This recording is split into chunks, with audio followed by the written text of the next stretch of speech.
Hello दोस्त, railway live channel पे आपका स्वागत है। सटीक सही जानकारी के लिए रेलवे लाइव चैनल को सब्सक्राइब करें। हेलो दोस्त, आरआरबी सीबीटी 1 ऑब्जेक्शन मैनेजमेंट जो आपका आंसर किया गया है उसके लिए बहुत सारे कमेंट आ रहे हैं लोगों का, और कई जगह सही भी कई जगह गलत भी इंफॉर्मेशन मिल रही है। इसके रिगार्डिंग थोड़ा सा क्लियर कह सकते हैं कि कैसे काम करता है, क्या करेगा, एक करेगा सबको लाभ मिलेगा, किसको करना चाहिए, ज़्यादा ऑब्जेक्शन से रिजल्ट में जीत ले आता है या ऑब्जेक्शन का लाभ है और किसको नुकसान होता है। तो सारे टॉपिक इससे कवर हो जाएंगे शायद ऑब्जेक्शन मैनेजमेंट का ये 5 क्वेश्चन से। तो थोड़ा सा ध्यान देखिएगा कि जब भी आपका ऑब्जेक्शन मैनेजमेंट की बात होती है ना, तो आपको चैलेंज कहते हैं इसको। ऑब्जेक्शन मैनेजमेंट को कैसे काम करता है, चैलेंज करना है। मान लीजिए कोई खिलाड़ी ने गोल कर दिया किसी गोल पोस्ट में, लेकिन दूसरा टीम कह रहा है कि वो गोल पोस्ट में नहीं गोल गया था, उसके लिए ये ऑब्जेक्शन होता है। यानी आपने आंसर दिया है, उसका आंसर आपने सही दिया या गलत दिया वो मैटर नहीं करता, लेकिन उसका आंसर सही है या गलत है आपके शिफ्ट में, उस पर आप ऑब्जेक्शन लगा सकते हैं। यानी इसमें 3-4 कंडीशन लग जाती है। एक तो कैंडिडेट ने जो क्वेश्चन दिया उसका गलत है, या दूसरा आरआरबी का गलत है, या तीसरा उस कैंडिडेट ने उसका आंसर भी नहीं दिया लेकिन उस प्रश्न उससे गलत लग रहा है, अगर वो पेपर में से हटवा देगा तो उसका नंबर बढ़ जाएगा। और चौथा और भी कंडीशन हो सकते हैं, ईटीसी में रख देते हैं। इन सारे के लिए ऑब्जेक्शन होता है, और 90% वही लोग ऑब्जेक्शन करते हैं जिनका वो प्रश्न गलत हो गया। उसने सही बनाया है और उसको लग रहा है कि आंसर गलत है। दूसरा वो लोग ऑब्जेक्शन लगाते हैं कि उसका आंसर नहीं दिया, वो प्रश्न डिलीट हो जाएगा तो उसका नंबर बढ़ जाएगा। बस यही फैक्ट है, यही पे काम करना है आरआरबी को। और सिंपल सी बात है कि कोई भी ऑब्जेक्शन करेगा, एक ऑब्जेक्शन करेगा तो सबको लाभ मिलेगा, क्योंकि एक शिफ्ट का एक ही आंसर की बनता है। ध्यान रखिएगा, एक क्वेश्चन का एक ही आंसर होगा एनी हाउ। तो इसका प्रभाव किस पे पड़ेगा, अगर कहते हैं कि किसको लाभ मिलेगा किसको नुकसान होगा, तो सिंपल सी याद रखिए कि एक को लाभ होगा तो दूसरा को नुकसान होगा आंसर चेंज होने से। क्योंकि जितने भी लोगों ने क्वेश्चन चेक किया है उनका क्या होगा, सारे क्वेश्चन चेक किए हैं तो मान लीजिए कि आपके 50 सही हो रहे थे और आपके 1 बढ़ गए तो आपके 51 हो जाएंगे। लेकिन जिसी का वो कम हो गया उसका 50 में से 1 घट जाएगा, उसका 49 हो जाएगा। यानी इसमें आरआरबी का नुकसान नहीं है, एक कैंडिडेट से ऑब्जेक्शन उठा के दूसरे में ऑब्जेक्शन जाएगा। लेकिन ये फैक्ट है कि सबको करेक्ट आंसर होना चाहिए। अब सवाल उठता है कि किसको ऑब्जेक्शन करना चाहिए और ऑब्जेक्शन करने का रिजल्ट डिले पे क्या अंतर पड़ता है। तो इस नोटिस को थोड़ा सा किसको करना चाहिए ऑब्जेक्शन, इसमें सबसे बढ़िया आप आरआरबी के पीडीएफ पे आ जाइएगा। ऑब्जेक्शन किसको करना चाहिए, सबसे पहले ध्यान देते वक्त ये आ जाता है सामने। पहले फ्री में ऑब्जेक्शन होता था, सब लोग करते थे, लेकिन ऑब्जेक्शन के लिए पर क्वेश्चन 50 रुपये लगता है। अगर आपने ऑब्जेक्शन गलत क्वेश्चन पे किए तो ये 50 रुपये आपके नहीं वापस आएंगे, और आपने सही क्वेश्चन पे किए तो वापस आएंगे। तो कितना टाइम लगेगा ये भी नहीं पता है, हो सकता है 6 महीना लग जाए, या हो सकता है 1 महीने में आ जाए, ना सालों भर लग जाता है।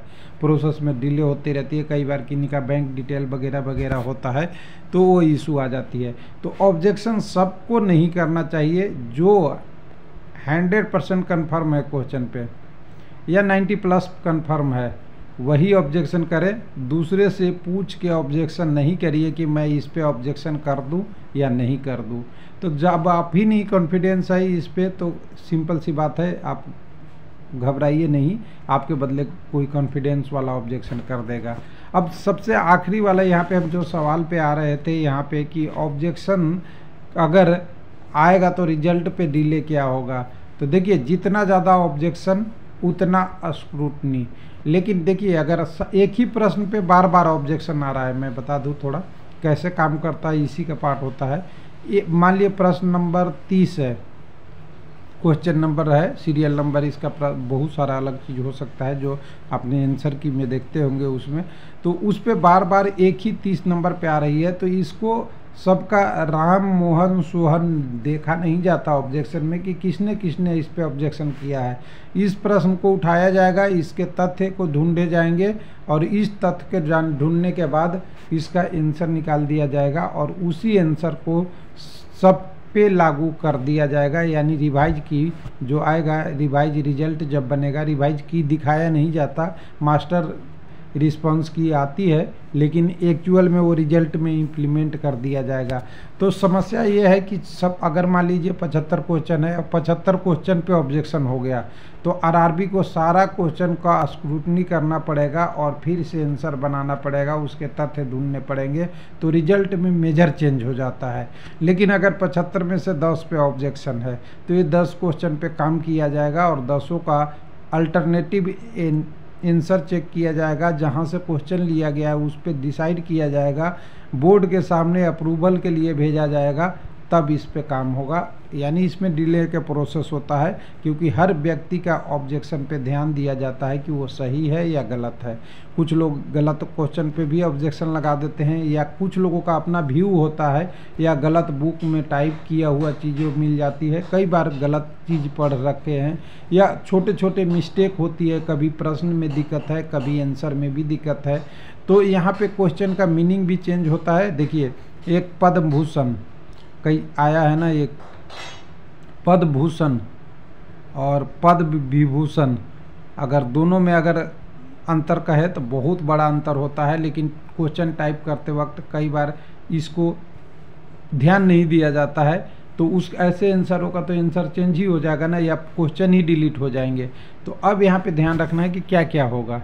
तो देखिए, सबसे जो लास्ट प्रश्न है उसके लिए अब चलते हैं कि किसको मिलेगा लाभ और किसको मिलेगा बेनिफिट। जो हम लास्ट प्रश्न है इसके लिए चलते हैं। तो सबसे पहले आप यहाँ जाइए, तो इसको कैसे काम करेगा और किसको लाभ मिलेगा। तो 3 ही कंडीशन होगा। पहला क्या होगा, आंसर चेंज हो जाएगा।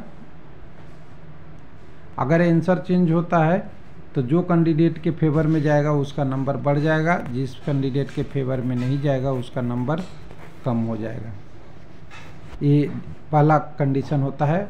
यानी ऑप्शन ए, बी, सी और डी में चेंज होता है तो ये कंडीशन बनेगा, और इसमें से सिलेक्शन डिसलेक्शन बहुत कैंडिडेट का हो जाते हैं। किसी का 2 बढ़ गया, किसी का 2 घट गया, तो 4 नंबर का डिफरेंस, और नॉर्मलाइजेशन हो गया 6-7 नंबर का डिफरेंस हो जाता है।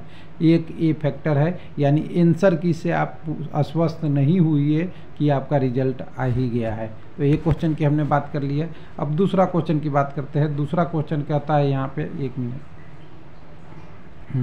अब क्वेश्चन नंबर 2 है कि इसमें जो क्वेश्चन का आंसर पहले तो चेंज हो गया, ए बी सी डी से हो गया, तीसरा हो गया एक से ज़्यादा आंसर हो गया ए बी। तो इसमें हमेशा लोगों को लाभ होता है। क्या होता है, हमेशा लाभ होगा। ये अगर किसी क्वेश्चन का ए भी आंसर है, बी भी आंसर है, ऐसे में लोगों का बहुत लाभ होता है। क्वेश्चन 3 ध्यान रखिएगा।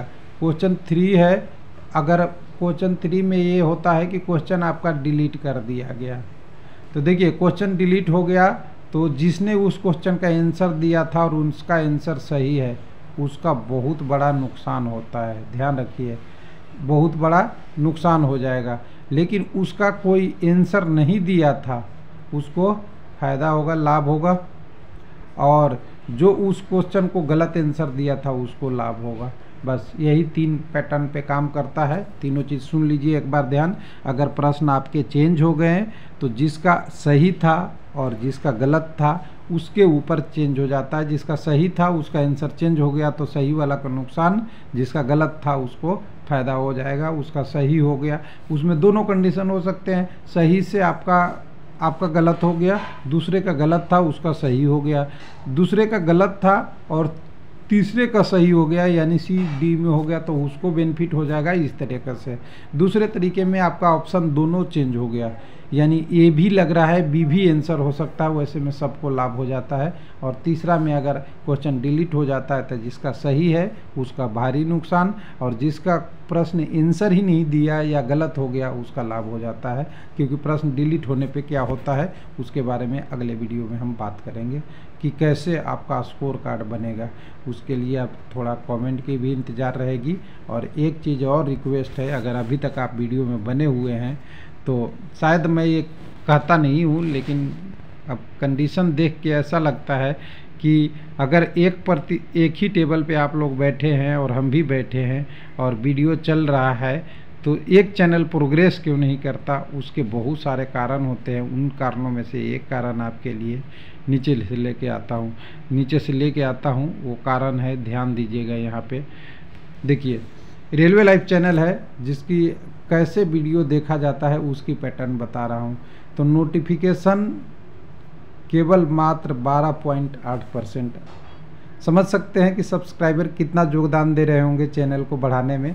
और बाकी चीज़ें ब्राउज फीचर और यूट्यूब सर्च में अलग कंडीशन है।